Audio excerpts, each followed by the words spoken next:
ئەم کاتتان باش بەڕێزان لە هەموو سەری ساڵاندا ڕۆژنامەنووسان پانۆڕامایەکی ڕووداوەکانی یەک ساڵی جیهان پێشکەش دەکەن، بەڵام لەبەر ئەوەی ڕۆژنامەنووسان فێر بوون بە تەنیا ڕووداوەکان باز دەکەن و ڕووداوی پشتپەردە بابەتە فکریەکان، بابەتە ئابوووریەکان، بابەتە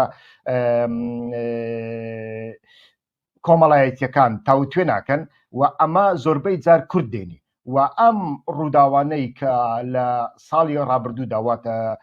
2023 باس کران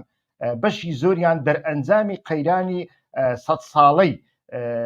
جیهانن، ئیتر بە تایبەتیش لە دوای 1940ەوە ئەتوانین بڵین دەست پێ دەکەن. شەڕی ئۆکرانیا، ئەو شەڕی کە ئێستا کەش لە غەزە بەردەوامە و لە هەمان کادا کۆمەڵی قەیرانی دیکە کە لەو بەرنامەیەدا باسییان دەکەن هەمویان دەرئەنجامی قەیرانی 100 ساڵەی هەموو جیهانن و ئەمە ناکرێ وەکو خۆیان بمینێنەوە. بەڵام لە دوای ئەمانە چی دێن هەتا وەکو ئێستاش گومان و پرسیارەکان لە لای زۆربەی خەڵک ڕوون نین. خەڵکەکە فێر کراوە لە بەرامبەر خراپێکدا خراپێکی دیکە هەڵبژێری، بەڵام ئەو خراپەی دیکە ئایا باشە، ئایا لایەنە باش و خراپەکانی چین، کێشەکانی چین و ئێستاکە دەبێ چۆن ببیندرێ بۆ ئەوەی لە ئایندەدا مرۆڤەکان بتوانن بەلایەنی کەمەوە ئیتر خۆیان بەو لایەنەوە هەڵ نەپەسیرن. با بینە سەر مۆدێلە گشتیەکان و دوای ئەوەش دەینە سەر ناوچەکەمان ڕۆژهەڵاتی ناوەڕاست کە کوورە و جەرگەی قەیرانەکانە و لە دواییشدا هەندێک باسی کێشەی کوردیش دەکەن. هەروەکو دەبیندرێ ئەو ناکۆچی و کەشمەکێش و ئاڵۆزیەی کە 10 ساڵە 20 ساڵە ئەتوانین بڵین بەردەوامە لە جیهاندا زیاتر پەیوەندی بە سەرهەڵدانی مۆدێلێکی دیکەی نوێ لە جیهاندا هەیە و ئەو مۆدیلەش زۆربەی جارکە دەبینین وڵاتی چین پێشەنگایەتی دەکات، بەڵام لە هەندێک شوێندا ناوی لێنراوە بلۆکی وڵاتە نادیموکراتەکان و یانیش بلۆکی وڵاتە ئانتی دیموکراتەکان، شەڕی نێوان بلۆکی نێوان وڵاتە دیموکراتەکان و وڵاتە ئانتی دیموکراتەکان بە سەرۆکایەتی چین. لەو مۆدێلەی چیندا زۆر جار ئەوانەی کە ناکۆچیان لەگەڵ مۆدیلی خۆر ئاوا هەیە، مۆدلی لیبرالیزم، ئەو مۆدلە بە مۆدلێکی بەبێ کێشە دەزانن و ئەزانن ئەو مۆدلەش مۆدلێکە بە ئاسانی ئەکرێتن خزمەتی مرۆڤایەتی بکە، بەڵام بەرنەوە ئەو مۆدلە هەتاوەکو ئێستا بەڕاستی ئەمە نازانین بەرەو چێ دەچێت، هەتاوەکو ئێستا ئەمە نازانین بەرەو چی ئەچێ. هەموو مۆدلەکان لەناو قەیرانن. ئەو مۆدلەش لە سەرەتادا دەبینین ئێستاکە بە تایبەتیش لەو ماوەیەدا کە بۆ نمونە توانین چەند نمونەیەک بنینەوە، مەسەڵەن کۆمەڵگەی چینی و یانیش کۆمەڵگای رووسی و یانیش کۆمەڵگای ئێرانی و یانیش کۆمەڵگای کۆریا، ئەو وڵاتانەی کە لەناو ئەو بلۆکەدان و یانیش حتا کۆمەڵگای تورکی لە سەدا چەندیان متمانەیان بە دەوڵەتەوە هەیە. ئەتوانین ئەو پرسیارە بکەین هەتا وەکو ئێستاش دەربارەی ڕووداوەکانی وەکو کۆڕۆنا ئایا ئەتوانین بڵین خەڵکەکە بڕوایەکی تەواویان بە دەوڵەتی چینی هەیە و یانیش ئەتوانین بڵین دەربارەی ژمارەی کوژراوانی سەربازە رووسیەکان خەڵکی رووسیا متمانەیان بە دەوڵەتی بە ئیدارەی پوتینەوە هەیە و یانیش ئەتوانین بڵین خەڵکەکە هەتا وەکو ئێستاش متمانەی بەو ژمارانەی کوژراوانەی ڕووداوەکەی کرمانی ئێرانەوە هەیە. دەبینین لەوێدا بێ متمانەیەکی زۆر زۆر گەورە هەیە. لە چیندا تەماشا دەکەن هەتا وەکو ئێستا 80 ملیۆن نایان هەوێ منداڵ دروست بکەن، چونکە ئایندە نابینن ژیانێک لە ئایندەدا لە بۆ ئەو منداڵانی کە ئەوان دروستی دەکەن هەیە یان ئەمەیان نابینن. گەنجەکان هەتا وەکو ئێستا کێشەی ئازادیان هەیە. یعنی لە تەماشا دەکەین ئەو مۆدلی کە لە بەرامبەر مۆدلی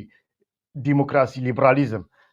سەر هەڵئەدا و دەیهەوێ خۆی وەکو ئەلتەرناتیڤ نیشان بدە، ئەمە لەلایەکدانەیە کە لە ڕووی ئابووریەوە لەو 3-4 ساڵانەی دوایی تەماشا دەکەین ساڵ بە ساڵ وڵاتی چینیش بەرەو دواوە دەچێت. یعنی هەتا وەکو ئێستا کە لێرە ڕێن بێ دەرفەتی وردەکاریمان نەبێ، بەڵام تەمە شارەزایان ئابووری ناسان ئەگەر هەر لە گوگل تەماشای بەرهەمەکانی چین بکەن و ئەو وڵاتانی کە بەرهەمەکانی چین دەکرن بزان لە سەدا چەندی دابەزین هەیە لەو ساڵەدا و ئەگەر بەراوردی بکەیت بە 3-4 ساڵ بەر لە ئێستا بەڕاستی ئەمە گەلێک زۆرە. ئەمە قەیرانی وڵاتە ئەو وڵاتانەیە کە خۆیان لە بەرامبەر سیستەمی خۆر ئاوایی و یانی سیستەمی لیبرالیزمدا هێز و ماسوولکەکەی خۆیان دەردەخەن. لە بەرامبەر ئەوەدا بێگومان قەیرانی وڵاتانی دیموکراتیمانەیە، یعنی لە ساڵانی 1940ەوە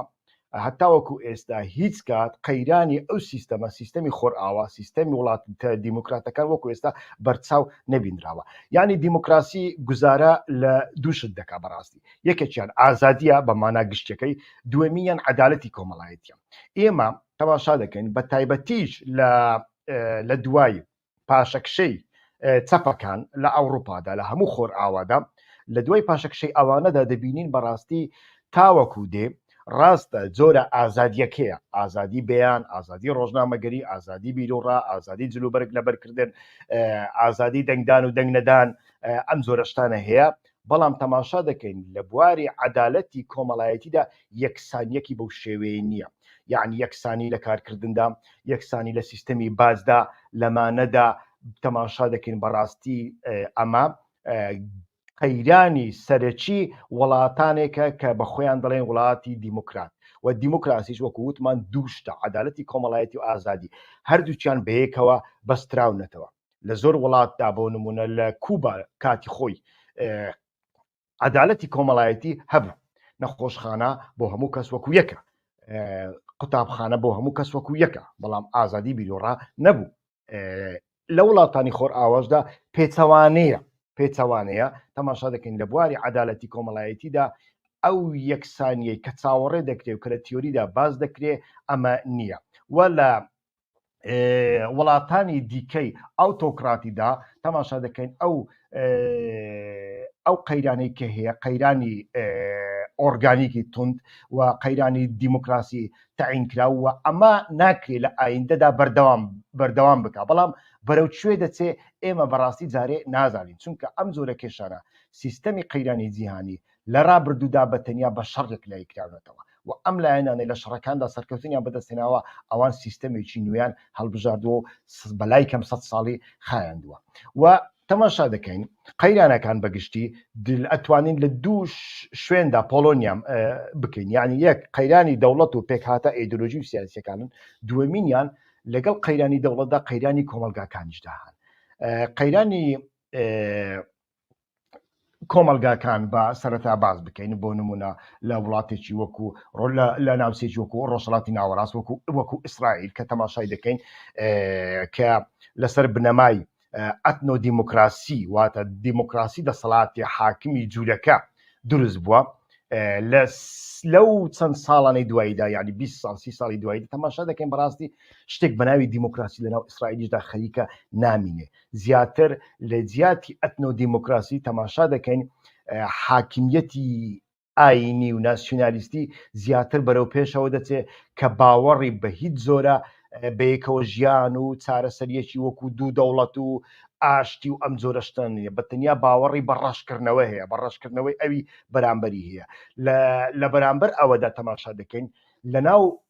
فەڵەستیندا مەسەلەن لە ناو فەڵەستیندا کۆمەلگایەکی کە دروست بووە بە تایبەتیش لە 20 ساڵی دواییدا لەوە لەگەڵ دروستبوونی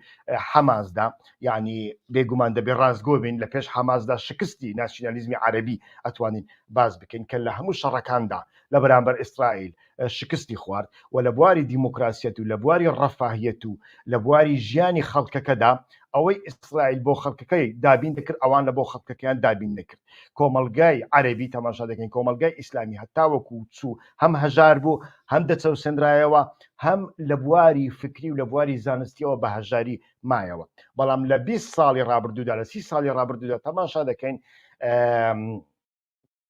چۆن ئیسرائیلیەکان بەتەنیا لە پەنجەرەی ئاساییشەوە تەماشای دەرەوەی خۆیان دەکرد و هەموو شتێکیان بە ئاساییشی خۆیانەوە دەبەستەوە. تەماشا دەکەین لە 20 ساڵ و 30 ساڵی دواییدا لە دوای سەرهەڵدانی ویانیش دەست بە سەرداگرتنی بزوتنەوەی فەڵەستینی لەلایەن ڕێکخراوە ئیسلامیەکان تەماشا دەکەین جگە لە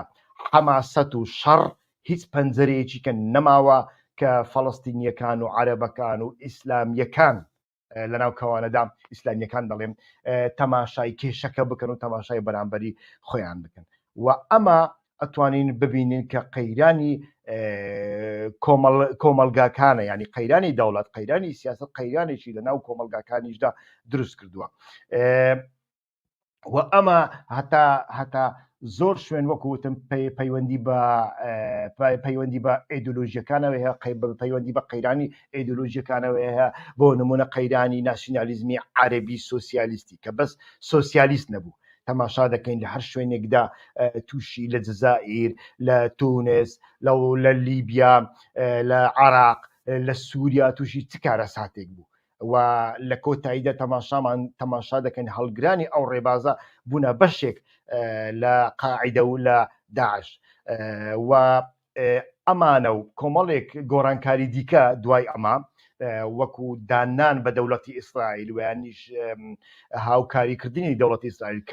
کاری بازرگانی و ئیستیخباراتی و ئەم جۆرەشتانە هەروەکو لە مسڕدا دوایی دەبینین لە دوای کۆمەڵێک شەڕی سەرنەکەوت و بەنسبەت عەرەبەکان ویانیش لە وڵاتانی کەنداودا دەبینین بەحڕین و ئیمارات و ئەوانە لەگەڵ ئیسرائیل ئەمەدا دەبینین پاشان سەرهەڵدانی کۆماری ئیسلامیمان هەیە کە ئەمەش کاریگەری خۆی هەبوو لەسەر گۆڕینی شیرازەی کۆمەڵایەتی لە ڕۆژهەڵاتی ناوەڕاست و ئەمانە هەمویان وایان کرد کە ئەگەر شەڕی ئەفغانستانیش بینیە بەرچاوان تەماشا دەکەین دوو گۆڕانکاری لە ناو کۆمەلگای ئیسلامی و عەرەبی و ڕۆژهەڵاتی ناوەڕاست بەگشتی هێنا ئاراوە یەکەمینیان پیشەسازی جیهادیزم و هاوردەکردنی ئایدۆلۆژیای ئیسلامی سیاسی و هەژمونگەرایی ئەو ئیسلامیە سیاسیە لەناو هەموو کۆمەلگادا لەناو هەموو حیزبەکاندا ئەگەرچی ئەو ئیسلامیە سیاسیانە لە زۆربەی ئەو وڵاتانەدا دەنجی کەمیان هەیە بە تەنیا تووشای لێ دەرخە کە لە سەردەمانێکدا 10 ساڵێک پێش ئێستا 15 ساڵ پێشدا 20 ساڵ پێشدا 20 ساڵ پێش ئێستا 10 ساڵی پێش ئێستاش نە 20 ساڵ پێش ئێستا ڕاستە لە سەرەتادا ئەو ڕێکخراوی داد و گەشە پێدان ئەتوانین بڵین لە سەدا 60 دەنگی هەموو تورکیای هێنا بەڵام تەماشا دەکەین لە 10 ساڵی ڕابردوودا هیچ لایەنێکی ئیسلامی نابینینەوە کە لە سەدا چلی دەنگەکان بێنێ و ئێستاکە ئەگەر ئاکپارتیش بە تەنیا بچێتە هەڵبژاردن لەو سەردەمەدا بەبێ ئەوەی مێدیا کۆنتترۆل بکە بەبێ ئەوەی پارە کۆنتترۆل بکە بەبێ ئەوەی دامو دەستگاکانی دەوڵەت وەکو ئەمنیەت و سوپا و ئۆپاراسیۆن و دامو دەستگاکانی پرۆپاگەندە کۆنتترۆل بکە بەڕاستی لە هەڵبژاردندا زەحمەتە لە سەدا 30 دەنگەکان بێنی ئەمە دەردەکەوێت و لەلایەکی دیکە ئەوەی پێشخرا بچووکترین کێشەی سنوور جگە لە چەک هیچ چارەسەریەکی دیکەی بۆ نەهێڵدرایەوە ئەمە لە کاتێکدا تەماشا دەکەین لە ئەوروپادا ئەم کێشانە کێشەی سنوورەکان ئەوە سنووری منە ئەوە عەرزی منە ئەوە دەوڵەتی منە بە شێوەیەکی دیکە چارەسەرکراون لە ناو کۆمەڵگا و لە نێوان گروپە ئەتنیکی و گروپە ئاینیەکاندا تەماشا دەکەین سیستەمی فدراسیۆن هاتۆتە ئاراوە دانیان بەیەکتردا ناوە لە جیاتی هەڵبژاردننی چەک و دواییدا دەوڵەتێکی سربەخۆ و شەڕێکی بەبێ ئەندازە و بەبێ کۆتایی ینی بۆیە تەماشا دەکەن کۆمەلگا لە ڕۆژهەڵاتی ناوەڕاستدا بە تەواوەتی تێک چووە بۆ نمونە تەماشای سووریا بکە ئایا کۆمەلگای سووریا ماوە 4 ملیۆن کەس کە وابزانم لە پێش بەهاری عەرەبی بوو ڕێژەی دانیشتوانی سووریا 20 ملیۆنێک بوو 4 ملیۆنی لە دەرەوەیە کەواتە چۆن ئەتوانین بڵێ کۆمەلگای سووریا ماوە ئەو 4 ملیۆنە خۆچۆتە دەرەوە ناگەڕێتەوە بەشێکی کەمی دەگەڕێتەوە ئەو بەشەی دەگەڕێتەوەش ئەو بەشەی ناگەڕێتەوەش شیرازەی کۆمەڵایەتی تێک دەچێت سنی عێراق تەماشا دەکەین شتێک نەماوە بە ناوی سنی عێراق تەماشا دەکەین ئێزیدی و سوریانیەکان هیچ شتێک نەماوە بە ناوی ئەوانەدا ئیتر تەماشا دەکەین ئەمانە گۆڕانکاری زۆر گەورە بوون لە ڕۆژهەڵاتی ناوەڕاست دەست تەماشا دەکەین لەو دوو وڵاتانەی کە کاریگەریان بەسەر کێشەکانی ئێمەوە هەیە دەمەوێت باسی ئەمانەش بکەم اینجا بچمەوە ناو حەقیقەتی بابەتەکە تەماشای وڵاتێکی تورکیا دەکەین کە پێشتر کاردانەوەیەک لە بەرامبەر سیستەمی سەختەکاری سیکولاریزم سەختەی سیکولاریزم چونکە بەڕاستی ئەتۆ ناتوانانی بە هیچ شێوەیەک بە سیستەمی کەمال ئەتاتورک بڵێ سیستەمێکی سیکولار سیستەمی ئێستاکەی ئەردۆغان و سیستەمی ئەو کاتی کەمال ئەتاتورک بەردەوامی ئیتیحاد التەرەقیە و ئیتیحاد التەرەقی هەژمونی فکری خۆی لەسەر هەموو ئەوان نەداوە کە سەرکردایەتی تورکیایان کردووە لە 100 ساڵی ڕابردوودا هەتا ئەوڕۆوە ئەویش تورکچێتیە. یعنی ئەتا تورکیش ئەڵێ تورکم الحەمدولله، تورکم مسلمانم الحەمدولله. یعنی تورکایەتی و مسلمانێتی وەها لە سەردەمی ئەتا تورکدا تێکەڵکراوە کە جیاکردنەوەی مەحاڵ بێ، وەلەوەدا ناتوانین بڵین بەڕاستی جیاوازیەک هەیە لە نێوان ئەردۆغانی ئێستا و ئەتا تورکی ئەو کاتەدا. جیاوازیەکان جیاوازی جەوهری نینە، بەڵکو بەردەوامیە بە دوو شتان: یەک تورکچێتی، دوو سۆسیال داروینیزم. سۆسیال داروینیزمیش پەیوەندی دیسان بە تورکچێتیەوەیە. سۆسیال داروینیزم چییە بۆ ئەوانەی کە کەم لەسەری دەزانن؟ سۆسیال داروینیزم ئەو تیۆریەیە کە ئاڵێ ئاستەنگیەکان لە بەرامبەر هەر کۆمەلگایەک چ بن بۆ ئەوەی ئەو کۆمەلگایە بژی دەبێ هەڵبژیرن. کۆمەلگایەکە چییە؟ بە پێی ئیتحاد و تەرەقی تورکە. تورک دوای ئەوەی لە مەکەدۆنیا دەدۆڕێن، چونکە مەکەدۆنیا ناوەندێکی زۆر زۆر گرنگە لە پێشجەنگی جیهانی یەکەمدا لە بۆ تورکەکان. تورکەکان ناوەندی ڕاستە ئیستانبول و ئەنقەرە وەکو ناوەند دەناسرێ، بەڵام ناوەندی فکری تورکەکان زیاتر مەکەدۆنیایە و تورکی سپی لەوێ بەرهەمدێنن. سەقافەتی تورک لەوێ بەرهەمدێن، ناسیۆنالیزمی تورک لەوێ بەرهەمدێ و هەموو خوێندەوار و مفەکر و بڕوادارانی تورکیا سەرەتا لەوێ وەدێن. ئەوەی دیکە ئەو کۆمەلگایە ئەو تورکە ئەسلیانەی کە لە ئاسیاوە هاتوونە هەر خەریکی شوان و گاوانی و کشت و کاڵ و ئەم جۆرەشتانن بەڕاستی لە ئەناتۆلیای ناوەڕاستدا. بەڵام تەماشا دەکەین لە مەکەدۆنیا ئەمە دێ و لە دوای جەنگی جیهانی یەکەمینە دوای ئەوەی ئەمانە مەکەدۆنیا دەدۆڕێنن، واتە باڵکان دەدۆڕێنن و ترسێکی زۆر زۆر گەورە لە ناو تورکەکاندا دروست دەبێ، تورکایەتی لە دەست دەچێت، تورکچێتی لە دەست دەچێت. بۆیە کە دێنە ناو ئەو سنوورەی ئێستای تورکیا ئیتر هەوڵ ئەدەن هەموو کۆمەلگاکان یەک بە تورک بکەن، دوو بە مسلمان بکەن و ئەمە بەردەوامی هەیە. لەم ڕۆدا بەردەوامی هەیە. ئەم بابەتە زۆر زۆر گرنگە ئینسان هەموو ئینسانەکان بەڕاستی لی تێبگەن. هەر لە بۆ هەندێک تەماشا دەکەین لە کۆتاییدا ئەردۆغان جیاوازیەکی نامینێ لەگەڵ ئەوانی دیکەی پێش و ئەو جیاوازیانە جیاوازی ڕووکەشینە کە پێشتر سەرپۆش قەدەغە بوو ئێستاکە ئاساییەوە یانیش پێچەوانەیە و ئەمە وای کردووە ئێستاکە خەریکە کاردانەوەیکی زۆر زۆر گەورە ناو کۆمەلگای تورکیادا دروست دەبێت. چۆن 5 ساڵ 6 ساڵ پێش ئێستا لە عێراقدا خەڵکێکی زۆر یعنی ئامارەکان باس لە سەدا 20 دەکەن. ئەمە چەندی ڕاستنی بەڕاستی من ناتوانم ئیسپاتی بکەم، بەڵام باس لە ژمارەیەکی زۆری مسلمانان دەکەن کە دەبنە ئاتایست و یانیش دێنە ئەوروپا و دێنە دەرەوە دەبنە خریستیان، ناسنامەی ئاینی خۆیان دەگۆڕن وەکو کاردانەوە.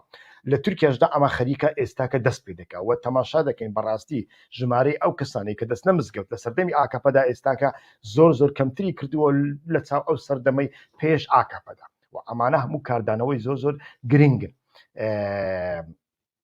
لە بەرامبەر ئەمەدا دیسان سیستەمی کەمالیزمی لەبەر ئەوەی سیستەمێکی سەختەی سیکولارە، قەت سیکولاریزم نەبووە. من باسم لە نمونونەکانی ئەتا تورک کرد، شانازی بە تورکبوونی خۆم دەکە، ینی شانازی بە تورکچێتی ئەلحەمدولله من تورکم، ئەلحەمدولله من تورکی مسلمانم. ئەمانە لە گوتارە یەکەمینەکانی ئەتا تورک دوای کۆمەردا دەبینین و ئەمە تەماشامان کرد کە لە سیستەمی ئەتا تورکدا و بە تایبەتی کە لە هەفتاکاندا هەتا نەوەتەکاندا کۆتای نەوەتەکاندا تەقیەوە و لە دواییدا جارێکی تر هیچ حیزبێکی کەمالیستی نەیتوانی بێتەوە سەردەسەڵات، ئێستا کەش ناتوان بێنەوە سەردەسەڵات سەرباری ئەوەی هەوڵ ئەدەن لەگەڵ کوردەکاندا ئیتیفاق بکەن، لەگەڵ لایەنەکانی دیکە وەکو عەلەویەکان ئیتیفاق بکەن، بەڵام نایەنەوە سەردەسەڵات و ئەمەش پەیوەندی بۆەوە هەیە کە لاوانی تورک تا چەند ئەتوانن ئەو سیستەمە کەمالیستیە تێبپەڕێن و بتوانن ڕەخنە لە سیستەمی کەمالیستی بگرن. تەماشا دەکەین لە ئێرانیش بە هەمان شێوە لە دوای کۆماری ئیسلامیدا مۆدێلێکی کە دروست دەکرێتەوە ئەو قەیرانەی ژینە ئەمینیمان بینی، ئەمە کاردانەوەیە لە بەرامبەر ئەو مۆدێلە. لە بەرامبەر ئەمەدا لە بۆ کۆمەلگای ئێمە تەماشا دەکەین لە ناو کوردستانیشدا بەڕاستی ئەم جۆرە قەیرانە لە ناو کۆمەلگای کوردیشدا هەیە. ینی ناچینە ناو سیاست لەو بەرنامە کورتەدا بە تەنیا باسی قەیرانەکانی و یانیش باسی سەردێری قەیرانە فکریەکانی کۆمەڵایەتیەکانی کوردەکان دەکەین و ئەمەش تەماشا دەکەین لە دوای جەنگی جیهانی یەکەمیندا کە لە کوردستانیشدا زۆرێک لە پاشکۆیەتی ناسیۆنالیزمی کوردایەتی سەر هەڵادا، بەڵام ئەو ناسیۆنالیزمە وانەکەی خۆی مەکتەبەکەی خۆی لە ناسیۆنالیزمی ئەوروپا و لە ناسیۆنالیزمی ئیتحاد و تەڕەقی و گرتووە. دوای چەندین ڕاپەڕینی کلاسیکی جینۆساید و کۆمەڵکوژی لە بەتایبەتیش لە باکووری کوردستاندا لە کوردستانی تورکیادا تەماشا دەکەین و دوای ئەوە هەر لە کوردستانی تورکیادا تەماشا دەکەین دوای کۆمەڵکوژی سپی واتە ئاسیملاسیۆن لە بیربرنەوەی ناسنامەی نەتەوەی کوردەکاندا لەلایەن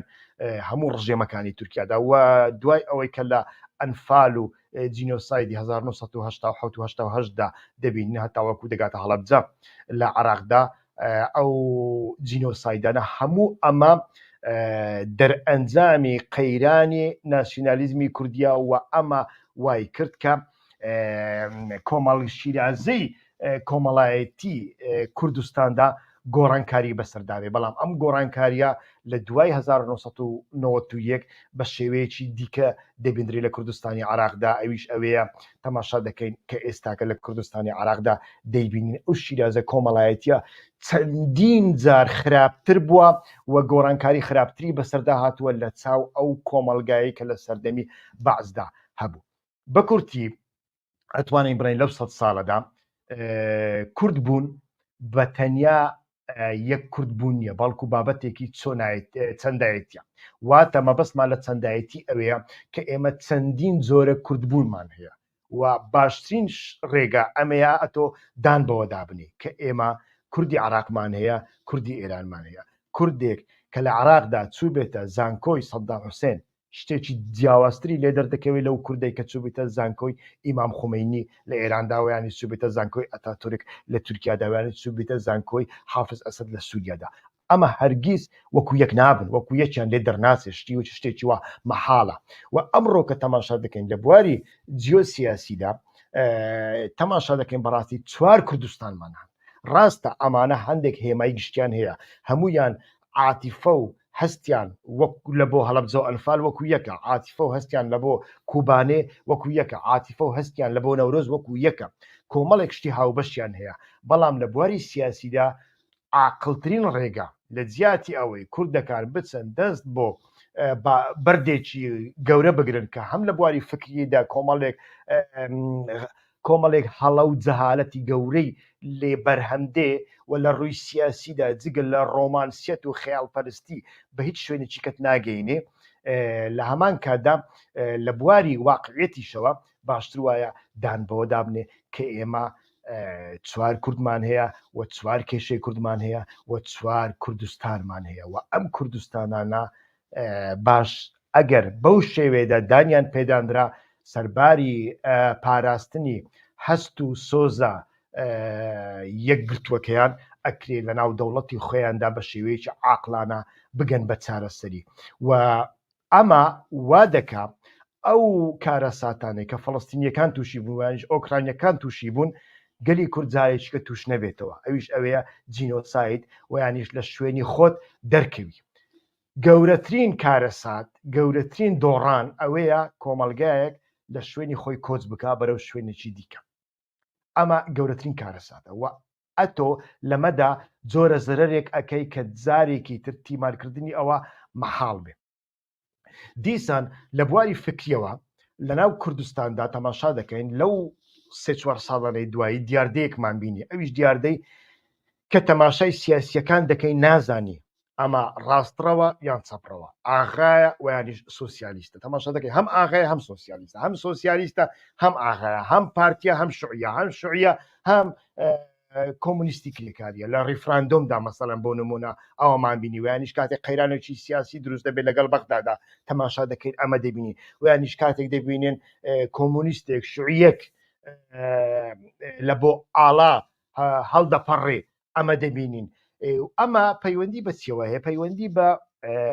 پەیوەندی بۆەوە هەیە کە لە کوردستاندا هیچ کاتێک زەمینەی سیاسەتی ڕاستڕەو نەبووە و سیاسەتی ڕاستڕاو ئەگەر هەش ببێ وەکو مەڵام مستەفا بارزانانی فیگورێکی سیاسەتی ڕاستڕەوانە بوو، بەڵام تەماشا دەکەین نەیتوانیوە مۆدیری خۆی دروستکە، چونکە زمین نیە. بۆ زمین نیە چونکە لە کوردستاندا کێشەکان بەتەنیا بەڕاستی کێشەی نەتەوایەتی نین، واتە کێشەی کورد نین، کێشەی کۆمەڵایەتی هەیە، کێشەی ژن هەیە، کێشەی عەدالەتی کۆمەڵایەتی هەیە، کێشەی ئازادی هەیە، کێشەی گەنجەکان هەیە. ئەو هەموو کێشە کۆمەڵایەتیانە حیزبێکی ڕاستڕە و دەرەقەتی نایە و ناتوانێت هیچ چارەسەریشی بۆ بدۆزێتەوە. ئەگەر بێتە سەر دەسەڵاتیش ئەگەر دەوڵەتیش دروستکە ناتوانێت. یعنی لەناو تورکەکاندا ئەکرێ لەناو تورکەکاندا ئەکرێ کەسێکی فیگورێکی وەکو ڕەجەب تەیب ئەردۆغان بکرێتە پێشەنگ هەتا 20 ساڵ هەتا 30 ساڵ ئەکرێ، چونکە تورکەکان تەماشا دەکەین لە تورکیادا زمینی ڕاستڕەوی هەیە، بەڵام لە کوردستانی عراقدا تەماشا دەکەین، یانیش لە کوردستانی تورکیادا، حتا لە کوردستانی سووریادا، لە کوردستانی ئێراندا ئەم زمینە کەمتر هەیە. لەبەرەوەی کێشەکان سروشتی کێشەکان جیاوازن. لە بۆ هەندێک تەماشا دەکەین لە 30 ساڵی پێش ئێستا 20 ساڵی پێش ئێستا سیاسیەکان سیاسی ڕاستڕەوەکان بەردەوام جلی سۆسیالیستی و چەپیان نەخۆ کردبوون و ئێستا کە تەماشا دەکەن ئەو جلانە کۆن بووینە و دڕانە، دەمامکەکانیان دڕاوە، لەش و لارە دەموچاوە ڕاستەقینەکەیان بەدەرکەوتووە. ئەمانەش کۆمەڵێک قەیرانن کە دەبینن لە ئێستادا لەو 100 ساڵەدا زیاتر بەرچاوکەوتن و ئەمانە هەمویان پێمان دەڕێن بە کورتی هەموو قەیرانەکان ئەگەر کۆکرێنەوە ئەگەر بمانەوێ کۆی بابەتەکە هەڵسەنگێنین بە دوو دێر ئەوەیە کە ئەمانە هەتا دوایی لە ئایندەدا بەردەوام ناکەن. دەبێ گۆڕانکاریەکی بەسەردابێ، بەڵام ئەو گۆڕانکاریە بەسەر چۆن دەبێ چۆن تێپەڕ دەبێ جیهان بەرەو چێ دەچێ بەڕاستی دیار نییە. لەبەر چی دیار نییە؟ لەبەر ئەوەی گوتمان ئەمانەی کە لە ناو شەڕەکەدان بە هەمویان، یعنی بە فەڵەستینی و ئیسرائیلەکەیەوە، بە موسڵمان و جوولەکەیەوە، بە چینی و بە مۆدیری چینی و ئێرانی و کۆری و رووسیەوە، لەگەڵ مۆدیری ئەمریکا و بەریتانیا و فەڕەنسی و ئەڵمانیەوە، هەمویان لەناو قەیراندان. لە بۆ هەندێک جارێ بەڕاستی هیچ کەسێک ناتوانێت بڵێ لە ماوەی ئایندەدا فلانە لایەن بەسەر دەکەوێت، فلانە مۆدل بەسەر دەکەوێت، جیهان بەرامبەر جیهان لە ئایندەدا خۆی لەناو مۆدلێکی بەو شێوەیەدا دەبینێتەوە. هەمومان بەیەکەوە با چاودێری بکەین تا بەرنامەی ئایندە. کاتێکی خۆش، ڕێز و سڵاو.